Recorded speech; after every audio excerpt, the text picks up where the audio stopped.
GTA 5 had some TREVOR DLC that was apparently cancelled in favor of GTA Online. This comes from former Rockstar camera artist and visual cinematographer Joseph Rubino, who revealed it on a YouTube channel, San in Play. Now, this is written up by Eurogamer, but Rubino said that there was a DLC in motion that heavily involved Trevor's voice actor, Stephen Ogg, being a very important part of the story. However, when GTA Online came out, it was so much of a cash cow and people were loving it so much that it was hard to make an argument that a standalone DLC would outcompete that. He says, looking back now, I would say that you could probably do both, but that was a business decision that Rockstar made, and I was a little upset about that. He starts to swear a bit.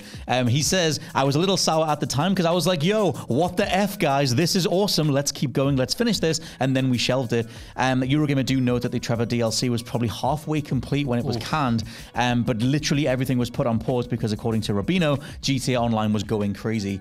This is something that Strauss Zelnick said, Take-Two Strauss Zelnick, the parent company of Rockstar, said that they just literally all hands on deck for GTA Online. Whatever else they were even thinking at the time was put to the side, because Rockstar had officially mentioned GTA 5 DLC, single-player DLC, that obviously never came out, but we now know that it would have been TREVOR DLC, which, I mean, it's 11 years ago now, but TREVOR was a big old deal back then. Gross. I know. Almost 11 years. 11 years. What? Yeah.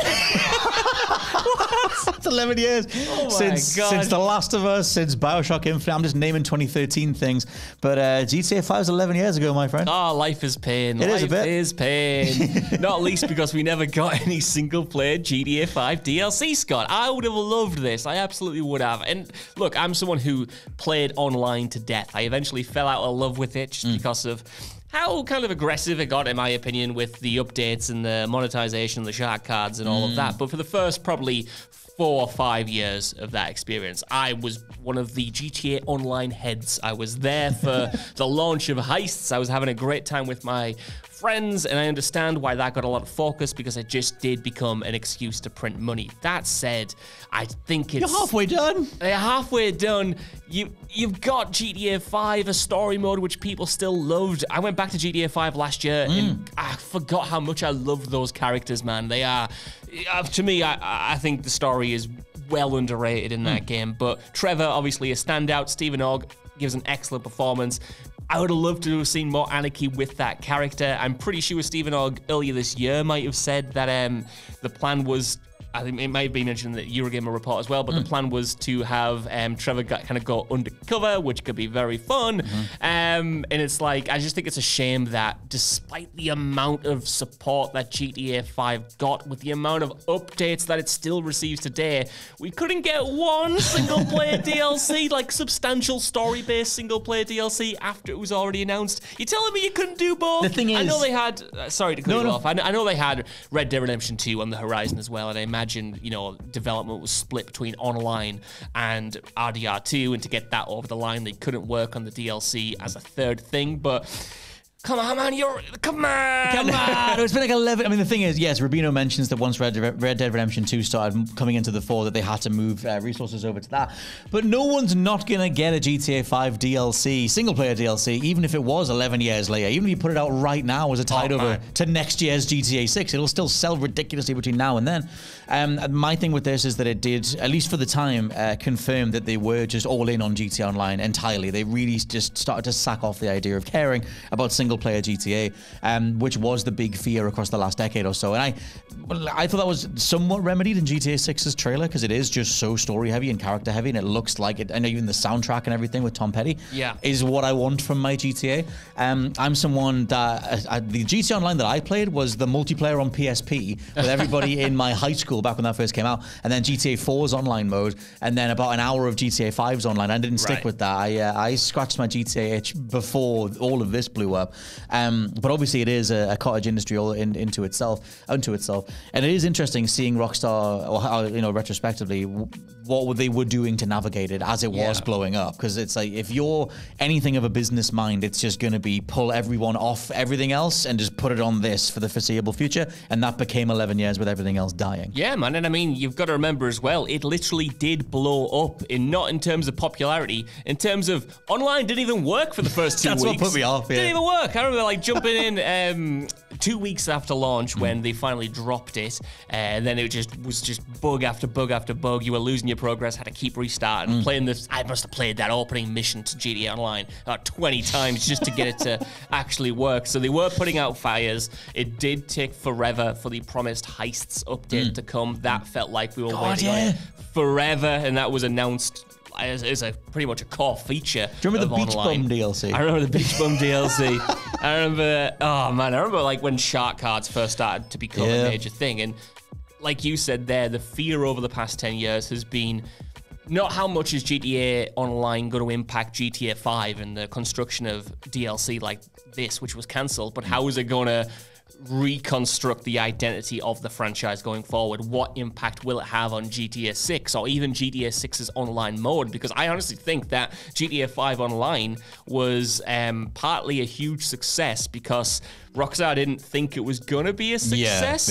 We talked about the first Descendant at the start of this podcast, and you know, that is a game which has arrived and feels like a title that is, you know, full of all of the monetization bells and whistles that you would expect from a game that is trying to fleece you for as much money as possible. But when GTA Online came out, it didn't really have that. It also didn't have all that much content, admittedly, but it felt more.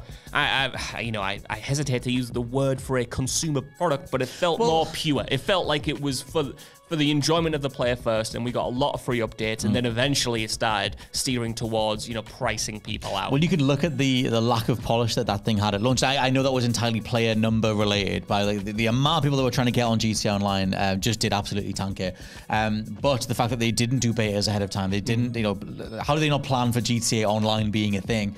Because they were caring about single player. At least that's my assumption for it. And yeah, like you said, it is part of that wider conversation on what GTA is, where obviously the player numbers are so much bigger online. And is GTA 6 and even its story mode, is that just a way of getting you back in to do longer content on the multiplayer?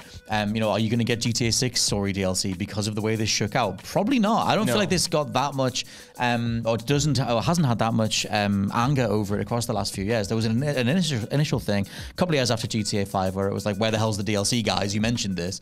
But after that, everyone just got stuck into online, and that kind of replaced what GTA was anyway. Yeah. So I wonder, for GTA 6, you know, coming next year, I'm curious how much of that overall game pie is single player and how much of it is multiplayer, and whether it was, we need a new city, we need this new play space for all these things we're going to do with online, and we might as well do a story, because that's how you advertise it. You don't advertise GTA 6 with, you know, multiplayer stuff.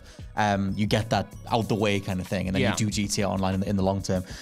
Could be wrong. They could do half and half. I don't know. But it's interesting just thinking about what GTA is versus what it was across the 2000s. Absolutely, man. Like, I know Red Dead 2 was in development at the same time, you know, close to the development of GTA 5, to the point where it probably couldn't have been that substantially impacted by online's mode. I know we got RDR online, but I imagine like that was envisioned as the primarily single-player game that it is, like a 100-hour experience and stuff. I don't think Rockstar will ever not have a major single-player component tied to a GTA game, but yeah, you can already assume that online is gonna. I think they will market GTA 6 as much as an online experience as they do the single player. I think in the run-up to launch, they will be showing off features for online, because that has given GTA 5 a legendary tale and has made that franchise, that game, just so much money. I don't necessarily like that necessarily, but I mean, the proof is going to be in the pudding, and I know Rockstar today, with the likes of Dan Houser leaving, is very different to even the Rockstar that shipped GTA 5 or even shipped Red Dead Redemption 2. But they haven't made a misstep for me in the single-player market yet. No. Hopefully GTA 6 doesn't continue that. I will say, though, just very quickly, like, I think one of the biggest casualties of this thought process and the lack of resources is Rockstar made sick DLC and expansions. Red Dead Undead Nightmare was incredible.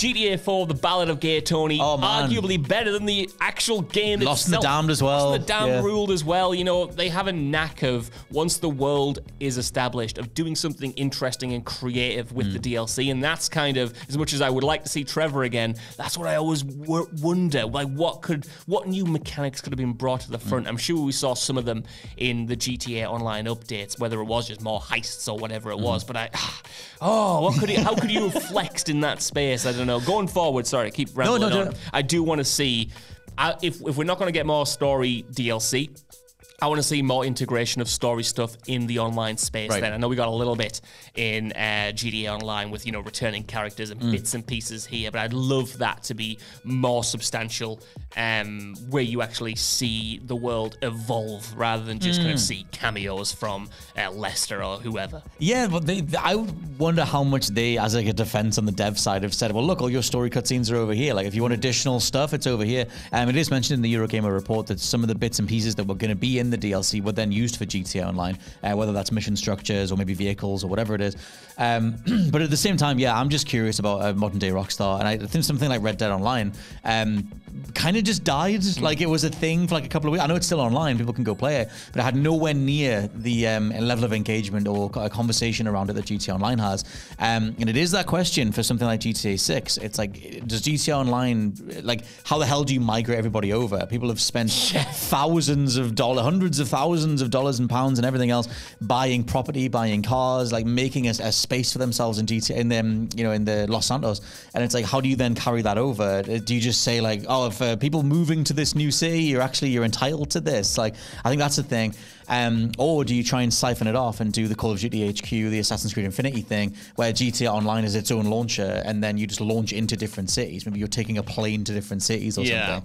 I think they need to figure all that stuff out as well. I think you've got to just cut it off at this point. For me, anyway, I know people are heavily invested in there, but you've had a good run. It's been 11 years and counting. You know what I mean? You've survived from the Xbox 360 to the PlayStation 4 era, to the PlayStation 5 era, and Rockstar's continued to support the game and reinvent the game in different versions across 3 console generations. It's insane. It's pretty good going, you know what I mean? And I don't think they'll just shut off the servers as soon as GTA 6 comes out. No. I would hope that GTA Online in its current form continues at least for a little bit, and we get that kind of sunsetting period. But yeah, I think for me, it would personally be a mistake to hamper the potential of GTA 6 Online to what's capable in GTA Online currently, because I don't know, man. It's been so long between GTAs. I want to see a proper substantial leap in quality. I want to see a substantial leap in technology. I don't want it to be hampered in any way. I thought even the difference between, obviously, different generations, but GTA 5 and Red Dead 2 was huge. I want to see another huge jump going forward, because it has been a long time in the making in that regard. That tech side of it is actually a really fascinating thing, because GTA 6 is such a massive step up, and like, yeah, I like I said before, I think it'll be some sort of just honoring players' time thing, like welcome to I forget what the hell they call their San Leonardo, or the hell it is, their version of Florida, and doing that stuff and just saying, hey, we've actually got a property just ready for you, and here's the new grind, and go do these things.